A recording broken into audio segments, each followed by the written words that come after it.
I got involved with crime at a very, very young age. I was the victim of sexual abuse, and that led to a lot of confusion in regards to the world, to be honest, and what was right and what was wrong. And I turned to drugs and started committing a lot of crime. And at the age of 12, I got taken into a residential unit.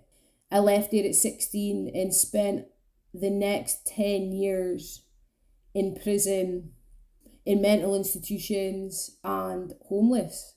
I ended up being addicted to heroin. That started in prison when I was 16. I got clean in November 2017. So I started going to a 12-step fellowship, which is based around abstinence. The most traumatic experience for me was a domestic abuse case where I'd been kept in a house for 2 days and beaten really badly, and eventually I'd managed to contact the police. I had tied bed sheets together and hung them out a window to try and climb down. Somebody had seen the sheets and had contacted the police. The police came to the flat that I was in, and I explained to them what had happened, and instead of taking the person away that was beating me, they took me away, kept me in the cells for 3 days, and then it was proven that I was actually the victim. I strongly believe that was because of my record and of how well I was known to the police, because I wasn't a pleasant person. I caused a lot of trouble in my community. Instead of looking at me and saying, this person's really just been through a really traumatic experience, they just assumed that it was me that had committed the crime. I didn't feel that I was a victim at that time. It wasn't until I got clean and started doing a lot of therapy that I realised that I was a victim of sexual abuse, that I realised that I was a victim of crime, that I was a victim of domestic abuse. I didn't see it as being a victim because I thought that I had just brought it all on myself. By living in the environment I was living in, that's like how you got treated by people. I think what stops people from seeking help is, one, a stigma that's attached to going to the police and asking for help. A lot of people that are in the environment of homelessness and drug addiction, they've had so many interactions with different services and they've been let down so many times. I come across it over and over again. People saying, they done nothing for me. And I had a perfect example the other day when I took a woman to access a service. They wouldn't let her in and they told her to come back in the afternoon. And this woman was like broken. I think people are worried to go to the police, or lack of information of where to go apart from the police. Because there's so many different services out there today that advocate victims. And I just think it's lack of knowledge. People that are in homelessness and addiction, there's a good percent of them that access services like criminal justice, women's aid. They're put on court orders where they have to attend somewhere every week.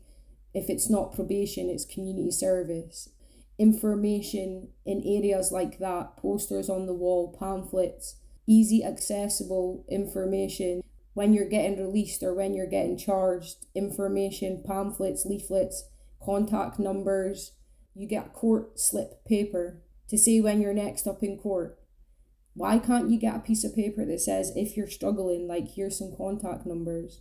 Get the information to people where they're at their most vulnerablest so they can absorb it. Because when you're really, really, really broken and you're looking for help and somebody puts it in front of you, you've got the option. But when you're really, really broken and you need help and the information's not there, you just continue to display the same behaviours.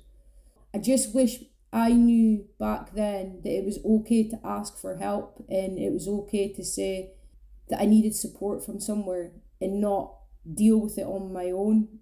That's what I would say to people. I would say, it's okay to not be okay. It's okay to seek some help, whether you're a victim of a crime or you've committed a crime.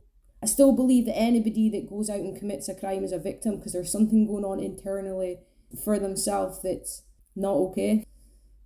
I've been on both sides, and I truly believe that you don't wake up in the morning and go out and commit a crime because you want to.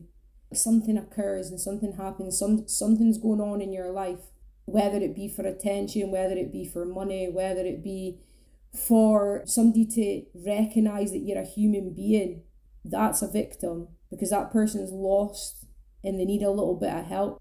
Then you've got people that are going about their day, that have never committed a crime in their life, that are law-abiding citizens, that get up every morning, pay their taxes, go to work, never took in drugs, and then they become a victim. But what they don't know is the person that's caused the crime and that's committing the crime against them is doing it because they're a victim too.